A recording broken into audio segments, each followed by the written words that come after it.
이 교회가 정말 하나님이 기뻐하시는 교회냐, 예수님께서 당신의 핏값으로 세우신 교회가 맞느냐, 그랬을 때 우리가 좀 생각해 봐야 될 문제가 있지 않을까. 우리는 예수님께서 살으셨던 그 인생, 십자가의 길이라고 표현하는 그 길을 가셨던 그 인생의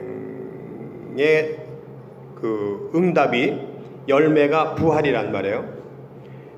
그렇다면 우리들이 교회는 바로 그 예수님을 따르는, 예수님이 가셨던 그 길, 예수님이 살으셨던 그 인생, 십자가의 삶을 사는 것을 통해서 하나님의 부활의 영광에 참여하는 그런 교회가 돼야 되는데, 어떻게 보면 우리는 이 교회가 너무 형식적이고 그리고 율법적이다. 그래서 많은 사람들이 지금 교회에 대해서 염려를 하는 시대를 우리가 사는 거죠. 교회가 정말 교회의 역할을 해야 되는데, 세상에서 소금과 빛의 역할을 해야 되고, 그리고 정말 사람들에게 평안을 주고 기쁨을 주는 그런 교회가 돼야 되고, 하나님의 말씀으로 세워지는 교회가 돼야 되는데, 우린 사람이 만든 그런 법, 교리와 어떤 형식, 이런 것에 너무 과대 포장되거나 혹은 잘못 포장되어진 그런 교회가 아닌가. 그래서 바울이 빌립보 교인들에게 얘기하면서 아주 자기의 그 마음에서부터 우러나오는 자기의 삶을 가지고, 내가 옛날에는 율법의 종이 돼 가지고서 이렇게 유대교에 충실한, 유대교는 한마디로 얘기해서 아주 형식적이고 그리고 율법적인 그런 교회 맨 앞장에 서서 여태까지 살아왔는데, 내가 예수님을 만난 이후로 그 모든 것을 다 버렸다. 그리고 이제 나는 오직 그리스도 예수만을 바라보면서 부르심의 상을 쫓아간다 하는 그런 말씀을 여러분들에게 소개를 해드렸습니다. 지금부터 한 30년 전만 해도 주일날 교회에서 예배 마치고 나가서 집에 가서 밥 먹어야지 중국집에 가서 먹으면 안 되고, 교회에서 무슨 행사를 하면서 주일날 짜장면 시켜다 먹으면 안 되고, 이런 때가 있었잖아요. 근데 지금은 그런 게 아무 문제가 되질 않잖아요. 쓸데없는 걸 자꾸 만들어가지고 그걸 안 지키면 안 되는 것처럼 생각하는, 그걸 못 지키면 죄인 것 같은 생각이 드는 거. 이런 교회가 돼서는 안 되겠다. 그런 얘기를 한 겁니다. 설령 우리가 주일을 성수 못했다, 또 11조를 못했다, 감사금을 못했다, 그런 것 가지고서 하나님이 우리를 책망하시는 그런 하나님도 아니거니와, 우리가 보다 중요한 것, 정말 예수님이 살으셨던 그 아름다운 삶을 우리가 살아가는 것, 이것이 중요하다. 교회는 그런 교회가 돼야 된다. 이런 얘기들을 많이 말씀을 드렸는데, 그런 얘기를 구체적으로 어떤 교회가 돼야 되느냐라고 하는 걸 정확하게 얘기해 주는 게 오늘 본문이에요. 그래서 오늘 본문 말씀을 가지고 함께 은혜를 나누도록 그렇게 하겠습니다. 먼저 여러분 27절, 28절 우리가 함께 봉독한 이 본문을 한번 보시겠습니다. 이 말씀을 하실 때에, 그러면 이 말씀을 하실 때라는 말은 앞에 무슨 얘기가 있다는 얘기잖아요. 그럼 앞에 무슨 얘기를 했는지를 알아야 이 27절이 이해가 되지 않겠습니까? 그렇죠? 그래서 앞에 있는 이야기를 이해하려면 먼저 1절부터 4절을 봐야 됩니다. 1절부터 4절을 한번 좀 띄울 수 있으면 띄워주시면 좋겠습니다. 1절부터 4절을 보면 여러분들이 저를 좀 따라서 이렇게 읽어주시면 좋겠습니다. 예수께서 한 곳에서 기도하시고 마치심에 제자 중 하나가 여짜오되 요한이 자기 제자들에게 기도를 가르친 것과 같이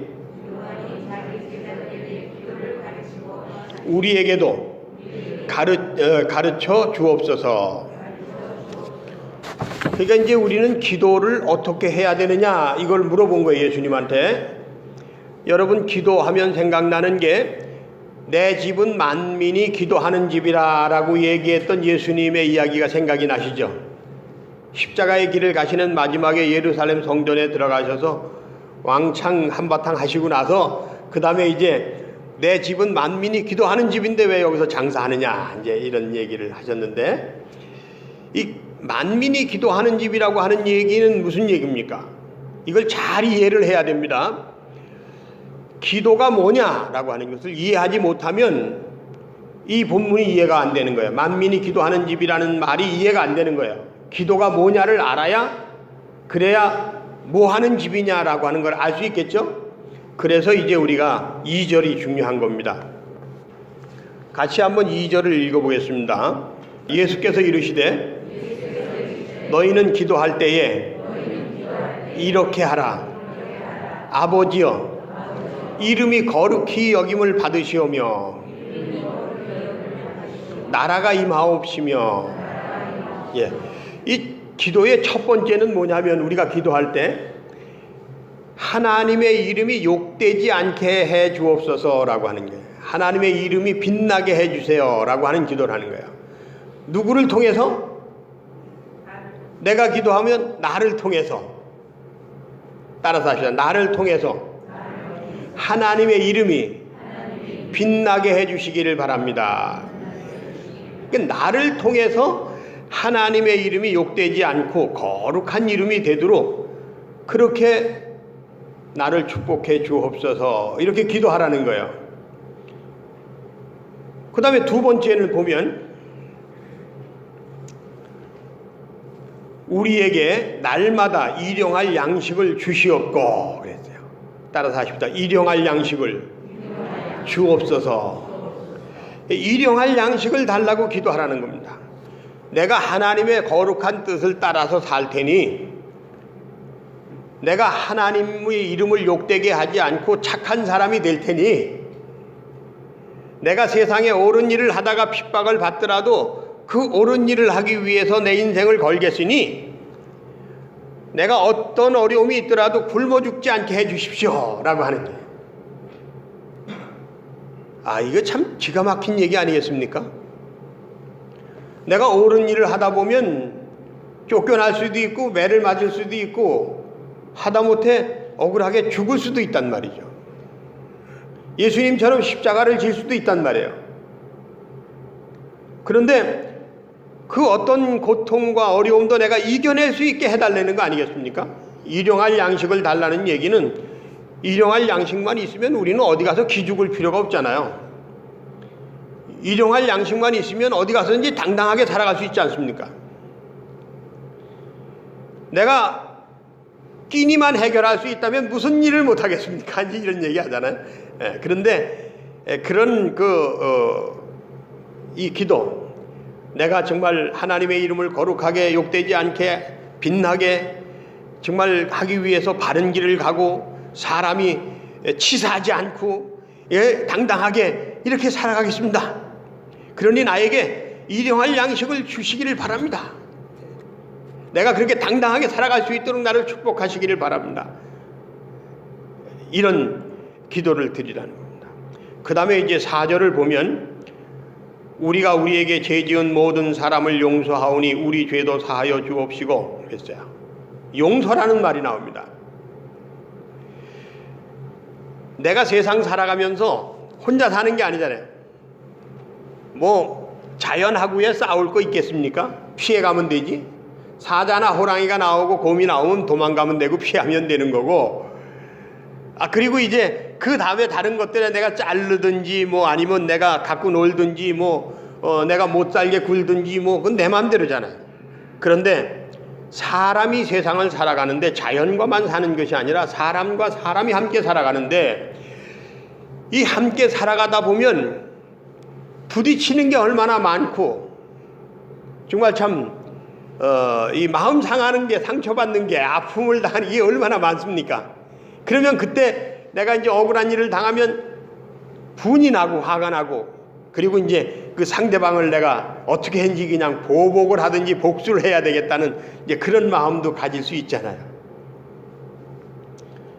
그런데 내가 보복하는 사람, 복수하는 사람, 미워하는 사람, 증오하는 사람, 그런 사람이 되는 것이 아니라 어떤 사람도 다 용서할 수 있는 사람이 되게 해달라는 거야.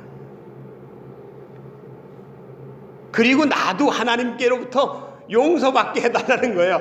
이래야 좀 우리가 치사하지 않잖아요. 하나님 앞에 나는 내 이웃이나 내 형제나 이런 사람들을 용서하지 않으면서 내가 하나님 앞에 하나님 오늘도 나를 용서하여 주옵시고 이러면 이거 말이 되겠습니까? 먼저 나도 용서할 테니 하나님도 나를 용서해 주시기 바랍니다. 이래야 뭔가 좀 명분이 쓰는 거 아니겠습니까? 저는 감사한 게 정말 그런 면에서 어려서부터 타고난 복을 받은 것 같아요. 누가 나의 뺨을 때려도 내가 좀 억울한 일을 당해도 그걸 가지고 화를 내는 게 아니라 오히려 그 사람이 나를 왜 때렸는지를 이해를 하면서 그걸 용서할 수 있는 그런 힘이 나한테 굉장히 많아요. 제가 군대에서 병장 때 얘기인데 저는 군대 생활하면서 병장을 굉장히 일찍 달았어요. 그때만 잠깐 있었는데 우리나라의 이제 군인 제도 가운데 4개월 동안 훈련을 받고서 병장을 달아주는 때가 있었어요. 그래서 저는 4개월 만에 병장이 됐는데 같은 내무반에 하사 한 분이 계셨는데 이분이 소위 이제 고문관이라고 얘기할 정도로 말이 안 통하는 사람이에요. 이 사람이 뭔가 그냥 씩씩거리고 뭘 하는데 그 밑에 병장이 바로 나란 말이에요. 근데 나는 뭘 이렇게 흥분을 하거나 이런 사람이 아니라 아주 냉정하게 생각하고 분석하면서 아유 그건 뭐 안 해도 되지 않겠냐, 이렇게 하는 게 좋지 않냐, 이게 또 저한테는 강해요. 그러다 보니까 이분하고 나하고 맨날 부딪히잖아요. 그러니까 이분이 저한테 좀 억한 심정이 있어요. 그런데 그날도 아마 무슨 일이 있었던 것 같은데 오침을 하고 점심을 먹고 나서 잠깐 눈을 붙이고 있는데 갑자기 쥐봉으로 그냥 나를 때리는 사람이 중대장이.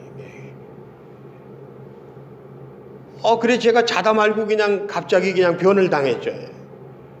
그러고 났는데 제가 그걸 생각을 하면서 중대장을 미워하거나 화를 내고 막 분을 품고 막 이런 게 아니라 그 하사가 이 중대장한테 뭐라고 이렇게 얘기를 해서 중대장이 오해를 해가지고서 나를 이렇게 때렸구나 이렇게 생각을 하면서 그걸 다 이해하고 다 저절로 용서가 되는 거예요.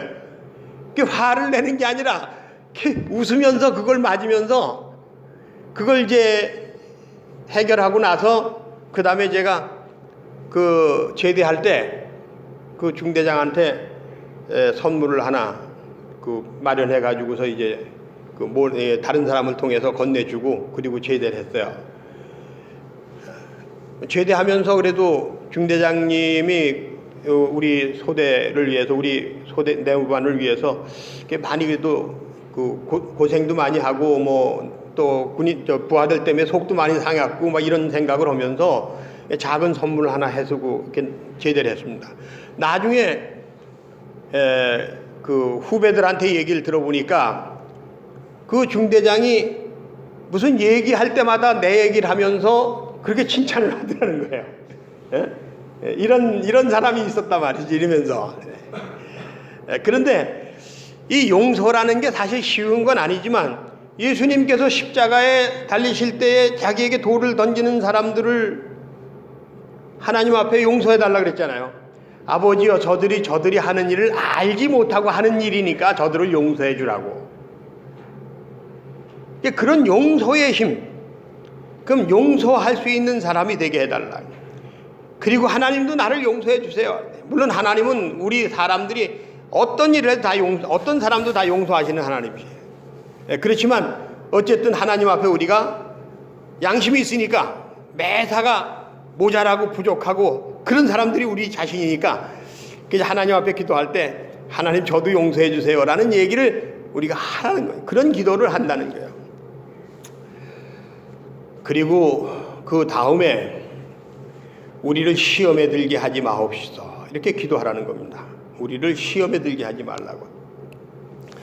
이게 시험에 든다는 게요. 이게 눈 깜짝할 사이에 시험 드는 거예요. 여러분 제가 남자잖아요. 남자와 여자로 이제 이렇게 생각할 때 제가 여자를 사랑한단 말이죠. 근데 아내만 사랑하는 게 아니에요. 물론 남자도 사랑해요. 저는 남자나 여자나 뭐 하여간 모든 사람 다 내 사랑의 대상이니까 사랑을 해요. 그런데 그 사랑하는 게 남자는 모르겠는데 여자를 사랑할 때는 잘못하면 욕정으로 사랑할 수도 있잖아요. 정욕으로. 그래서 기도할 때 뭐라고 해요? 시험 들지 않게 해달라고 기도하는 게 이게 제일 중요한 기도 중에 하나예요. 그리고 저는 정말 제 자신이 감사하게 생각하는 게 정말 예수 믿는 사람이 되고 목사가 되고 끊임없이 그리스도 안에서 살아가는 사람으로서 정말 참 그런 마음을 가지고 진정으로 사랑하는 사랑을 하게 해달라고 하는 이제 그런 기도가 저에게는 아주 중요한 기도고 그래서 그런 기도의 응답 안에서 살아간다는 게 감사한 일이죠. 자, 여러분 이런 기도를 우리가 드리자 이거예요. 내 집은 만민이 기도하는 집이요라고 하는 이 말 그리고 정말 우리가 그러면 어떻게 무슨 기도를 해야 되느냐라고 했을 때 먼저 내가 거룩한 사람이 되게 해주십시오 하는 게 돼요. 하나님의 이름을 욕되게 하지 않게 하는다는 얘기는 무슨 얘기입니까? 그건 내 자신이 거룩해진다는 거 아니에요. 그러니까 내가 거룩한 사람, 깨끗한 사람, 바른 사람이 되게 해주십시오 라고 기도하라는 거예요. 하나님의 나라가 임하게 해주십시오. 정말 이 세상이 하나님의 말씀으로 살아가는 세상이 되게 해달라고 하는 기도를 하라는 거예요. 그리고 내가 손해를 보더라도 정말 억울한 일을 당하더라도 그걸 이겨낼 수 있도록 일용할 양식 먹고 사는 거에 대해서 내가 어쨌든 걱정하지 않도록 해달라는 거고 그리고 용서하게 해달라는 것 그리고 시험에 들지 않게 해달라는 것 이게 바로 우리가 기도하는 생활이 바로 그런 생활이 돼. 그런 기도를 우리가 드리는 거예요. 여러분 저와 여러분은 적어도 기도할 때 그런 기도를 드리려고 노력하는 사람이 되십시다. 그런 기도의 사람이 돼. 그러면 그런 기도를 하면 어떤 일이 생기느냐? 이게 이어지는 이야기입니다. 5절부터 13절까지는 바로 그렇게 우리가 기도했을 때 그 기도에 응답이 있을 것이니까 그리고 그 기도에 대한 응답이 얼마나 중요합니까? 용서받는 사람이 되고 용서하는 사람이 되고 거룩한 사람이 되고 시험에 들지 않는 사람이 되고 그게 뭐 더 좋을 게 없잖아요. 그것이 응답되어지니까 다른 건 걱정하지 말고 그거 기도 생활을 해야 된다 그런 얘기를 해주는 게 이 5절부터 13절이에요.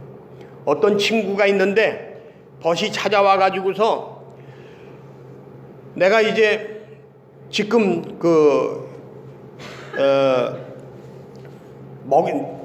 여행 중에 어떤 친구가 왔는데 그 친구가 지금 뭘 좀 먹을 걸 줘야 되겠는데 내가 지금 먹을 수가 없으니 이거 좀 먹을 것 좀 달라고 가서 밤중에 가가지고서 떼를 쓰면 그 사람이 주고 싶어서 주는 게 아니라 떼 쓰는 게 신경질 나서 빨리 그냥 그만 좀 오라고 그렇게 하기 위해서 먹을 걸 주지 않겠느냐.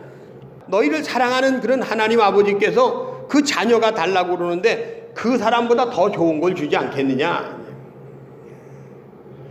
그러니까 하나님께서는 기도에 대해서 반드시 응답해 주시는 하나님이시니까 걱정하지 말고 이 기도를 드려라.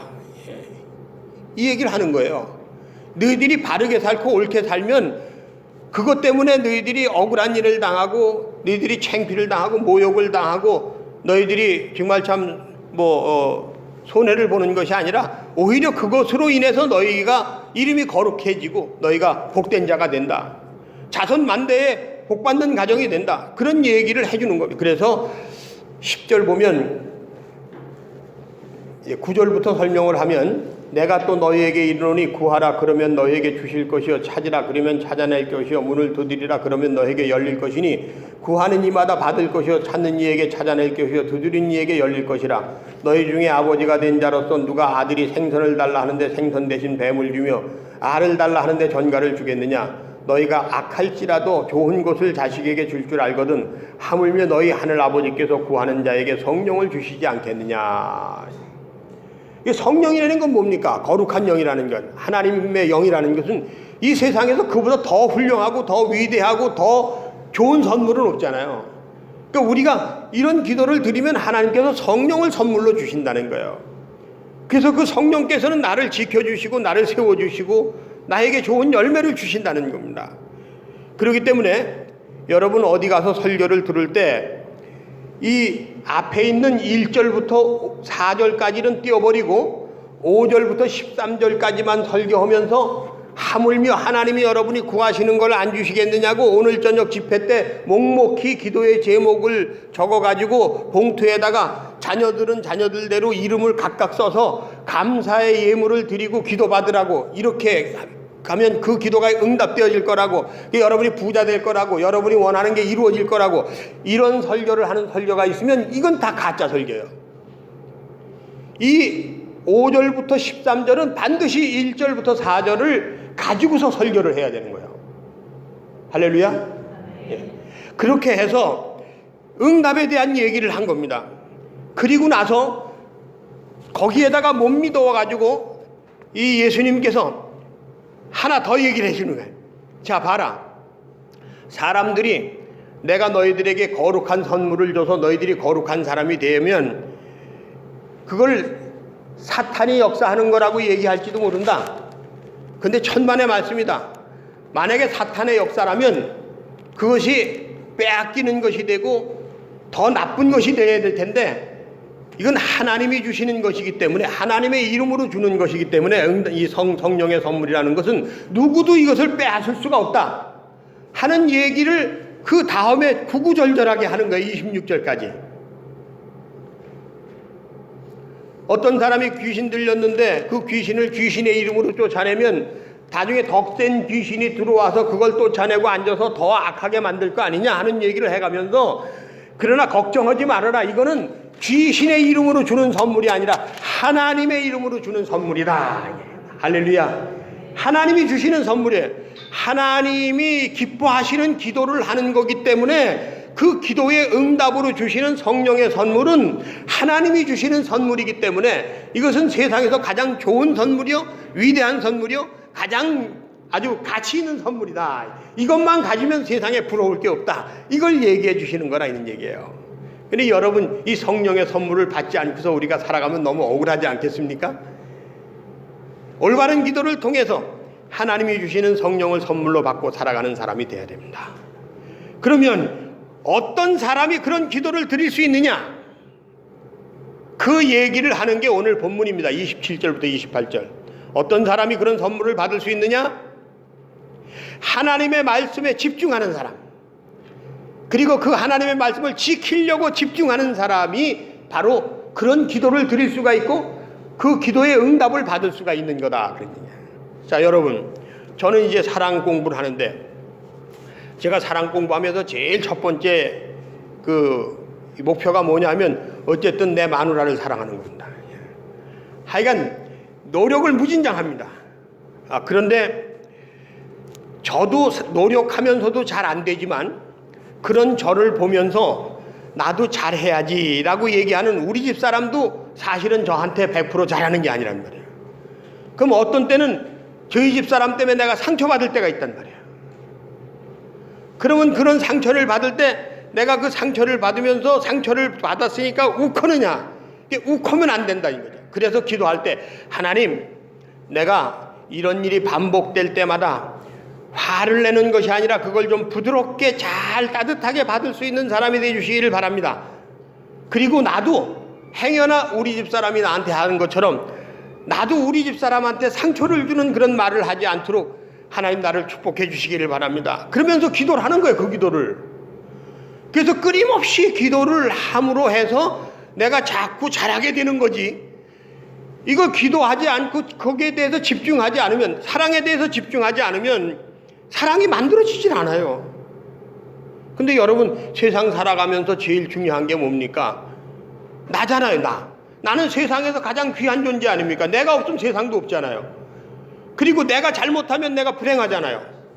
그러니까 세상에서 가장 귀한 건 나니까 내가 잘할 수 있도록 자기를 늘 세워가야 된단 말이에요. 자기 스스로가. 근데 내가 나를 세워가는데 제일 중요한 일이 첫 번째 가는 일이 뭐냐면 내가 내 아내한테 잘하는 내가 되도록 해야 된다, 그런 얘기예요. 내가 내 아내한테 잘해야 내 아내가 또 나한테 잘해서 내가 행복해지는 거 아니겠습니까? 따라서 합시다. 사람은 내가 잘나서 행복한 게 아니라 내가 잘해서 상대방이 나에게 잘해줄 때 내가 행복한 거다. 이게 내가 행복한 거 아닙니까? 그러니까 나는 우리 자녀들이, 아들, 딸들이 마음에 안 드는 때가 많아도 한 번도 야단을 치고 그냥 이 새끼 저 새끼 한 적이 한 번도 없어요. 걔네들을 위해서 내일 끝까지 참고 기다리고 인내하면서 기도하면서 따뜻하게 해주고 자기 스스로 감동을 받아서 더 잘하게 해주고 그러려고 노력을 하다 보니까 아이들이 자꾸 좋아지고 잘해지고 이러니까 그게 행복한 거예요.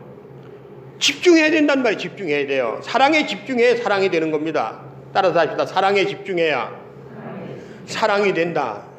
그러니까 하나님의 말씀에 집중해야 내가 하나님의 원하시는 기도를 드릴 수가 있잖아요. 그래서 이 27절에 제일 첫 번째 뭐냐 하면 이 말씀, 기도에 대한 얘기, 성령을 선물로 주신다는 얘기, 그러면서 예를 들어서 하시는 말씀, 이 말씀을 하실 때에 그 말씀을 듣던 어떤 사람이, 그것도 여자예요. 야, 이거 기가 막힌 얘기구나. 정말 기가 막힌 얘기를 하시는구나. 그래가지고 무리 중에서 한 여자가 음성을 높여서 이르되 당신을 뵌 태와 당신을 먹인 젖이 복이 있나이다. 당신의 엄마가 정말 복 있는 사람입니다. 여자니까 그럴 수 있잖아요. 저런 아들 하나만 뒀으면 좋겠다. 그러니까 예수님께서 이르시되 오히려 그런 여자보다 하나님의 말씀을 듣는 자가 복되다. 할렐루야. 하나님의 말씀에 집중하는 자가 복되다. 하나님. 주일날 주일 성수하는 거, 주일 성수 못할 수도 있어요. 그렇지만 주일날만큼은 내가 가서 하나님의 말씀을 잘 들어야 되겠다. 하나님의 말씀에 집중한다고 하는 것이 중요한 겁니다. 그 다음에 하나님의 말씀을 지키는 데 집중하는 사람이 중요한 거예요. 하나님의 말씀을 지키는데, 이게 지킨다는 게 얼마나 중요한지 몰라요. 어저께 오후에 잠깐 좀 대명에 좀 갔다 오면서 보니까 벚꽃이 이렇게 폈어요. 근데 제가 여명이 생각이 나는 거예요. 여명이가 한 번은 그 엄마한테 갔다 올 때인가 언젠가 하여간 벚꽃이 참 이쁘다고 그래서 내가 벚꽃이 이제 뭐 어디 그게 나왔나 하여간 그 벚꽃을 좀 이렇게 벚꽃 축제 하는데 이런 데를 좀 가고 싶다. 이제 벚꽃 구경을 한번 하고 싶다. 그래서 제가 여명이 내가 목사님이 언제 저녁 때 한번 벚꽃 구경 한번 시켜줄까 그러니까 아주 좋아서 네 그랬거든요. 그래서 이게 벚꽃 구경을 내가 시켜준다고 약속했는데 이걸 지켜야 되는데 어저께 토요일이니까 집에 있을 텐데 근데 토요일 날 또 저녁에 또 바쁘게 생겨가지고 약속을 못 지켰어요. 약속을 못 지켰으니까 여명이가 생각할 때는 목사님은 말만 하고 지키진 않아 이렇게 생각할 수도 있잖아요. 그래서 오늘 낮에라도 내가 약속을 지켜야 되겠다. 이게 지키는 게 중요하다 이거예요. 하나님의 말씀을 듣고 지키는 자가 복이 있다. 그래서 그걸 지키기 위해서 뭘 한다고요? 기도한다는 거예요. 지키기 위해서. 하나님의 말씀을 듣고 그리고 그것을 내가 가슴에 새기고 그래 맞아 내가 하나님의 말씀대로 살아. 예수님이 십자가의 길을 가셨던 그 길 속에서 우리에게 주신 말씀, 그 말씀을 내가 생각하면서 그걸 지켜야지. 지켜야 되는데 잘 안 되니까 주여 하고 기도하는 거란 말이죠. 그 얘기를 해주고 있는 겁니다. 그래서 그런 기도를 한 사람이, 그렇게 해서 변화되는 사람이, 성령을 받은 사람이 어떻게 되느냐? 성령을 받은 사람이 33절에서 36절에 있는 말씀처럼 영안이 열려서 내 생각이 깨끗해지고 내 마음이 거룩해지고 내 삶이 거룩해지는 내 몸이 온몸이 등불이 되는, 세상을 비추는 빛이 되는, 세상을 멋있게 만들어가는 소금이 되는 그런 사람이 된다 하는 얘기를 33절부터 36절에서 해주고 있어요. 그러니까 이 누가복음 11장에 있는 이 말씀은 하나하나를 새겨서 보면 야, 이건 정말 얼마나 기가 막힌 그런 말씀인지 우리가 아주 논리가 정연합니다. 논리가 정연해. 예. 오늘 여러분, 제 마지막으로 제가 여러분들에게 그 어떤 분의 글을 하나 읽어드리도록 그렇게 하겠습니다. 서울의 한 대학에서 주최하는 100일장에 참가할 수 있는 기회를 얻었다. 시나 소설을 써본 적이 없는 나라서 이게 왜 내가 거기 갈 자격이 있는 걸까 하는 생각을 해봤지만, 그래도 내가 문학반에 있었기 때문에 친구하고 함께, 선생님과 함께 이제 서울행 버스를 타고 그 대학교를 갔는데, 그때 우리를 인도해 주셨던 선생님은 지구과학 선생님이었었다. 이제 100일장에 원고를 제출하고 나서 점심을 먹고 그리고 캠퍼스를 한번 둘러봤다. 5월의 대학은 참으로 아름다웠다. 그렇지만 수상 가능성이 없는 걸 생각하고 선생님한테 괜히 끝까지 기다렸다가 헛물 켜지 말고 그냥 갑시다 선생님 그랬더니, 그 선생님이 결과는 모르는 거야, 자신감을 가져 라면서 오후에 열리는 시상식까지 보고 출발한다고 했다. 내심 선생님은 기대하는 것 했는데 그래서 더 죄송했다. 얼마 후에 우리는 시상식장 구석에 자리를 잡고 앉아서 있었다. 그런데 선생님은 맨 앞줄에서 혼자 앉아 있었다. 끝내 우리 중에 누구의 이름도 불리지 않았는데 선생님은 아무렇지도 않은 듯이 이른 저녁을 사주시면서 먼 길을 가야 하니 많이 먹으라고 했다. 그리고 졸업식이 되었다. 졸업식 날 나는 선생님에게 작은 선물을 준비했는데 선생님이 보이지 않았다. 그래서 선생님이 맡고 있는 반장에게 물었더니 선생님이 아파서 요양원에 계시다는 거다. 며칠 후에 선생님이 있는 요양원을 찾아갔다. 바닷가 끝에 그림 같은 건물이 있었다. 3층 베란다에서 누군가가 먼 바다를 내려다보고 있었다. 너무 말라서 몰라봤지만 선생님이셨다. 그날 나는 선생님과 무슨 이야기를 했는지 기억나지 않는다. 다만 내가 선생님을 돌이켜 생각해 볼 때 언제 어디서든지 어깨를 펴고 맨 앞에 앉는 당당함을, 그걸 가르쳐 주신 그 선생님을 생각해 보면서 나는 내가 그 선생님의 제자라구나 하는 생각을 해본다 하는 글이에요. 제가 몇 년 전에 미국에 갔을 때 우리 조카한테 물었습니다. 너는 왜 이렇게 할아버지가 보고 싶니? 너는 왜 그렇게 할아버지가 좋으니? 그 아이가, 조카애가 20살인데 돌아가신 할아버지를 생각하면서 너무 애가 그냥 우울증에 걸릴 정도로 그렇게 할아버지 생각에 젖어 있는 거예요. 할아버지를 닮은 작은 아버지가 왔다고 그렇게 이제 좋아하는 거예요. 그래서 제가 그 아이한테 물은 겁니다. 너는 왜 그렇게 할아버지가 좋으니? 그랬더니 그 아이가 하는 말이, 할아버지는 나이가 90이 넘었어도 어깨를 이렇게 움츠리는 걸 한 번도 못 봤다는 거예요. 허리를 구부리는 걸 한 번도 못 봤다는 거예요. 언제나 할아버지는 당당하고 자신감에 넘쳐 어린 우리들하고도 우리들의 얘기를 들어주고 이해해 주셨다는 거예요. 여러분, 하물며 예수님을 바라보면 그 예수님을 닮고 싶은 마음이 생기지 않겠습니까? 예수님의 말씀을 들으면 그 말씀을 지키려고 하는 마음이 생기지 않겠습니까? 그래서 그런 기도를 드릴 수밖에 없는 사람들, 그런 사람이 진짜 제자라, 그런 얘기입니다. 지난주에는 교회에 대한 얘기를 했습니다. 교회는 어떤 것입니까? 예수님의 제자들이 살아가는 것이 교회입니다. 저는 여러분들이, 우리가 함께 어디에 선교사를 보내자, 어디에 선교 헌금을 하자, 누구를 돕자, 그런 것이 아니라 여러분 한 분 한 분의 삶 자체가, 인격이 예수님의 제자로서 살아가는 사람이 되는 교회가 되자, 그런 얘기를 하는 겁니다. 여러분이 망치질을 하면서, 삽질을 하면서, 호미질을 하면서 사람과 사람 속에서 살아갈 때 따뜻한 마음을 가지고 겸손하게 자랑하지 않고 인내하면서 다른 사람을 세워주면서 살아가는 그런 축복의 사람들이 되시기를 간절히 축원합니다.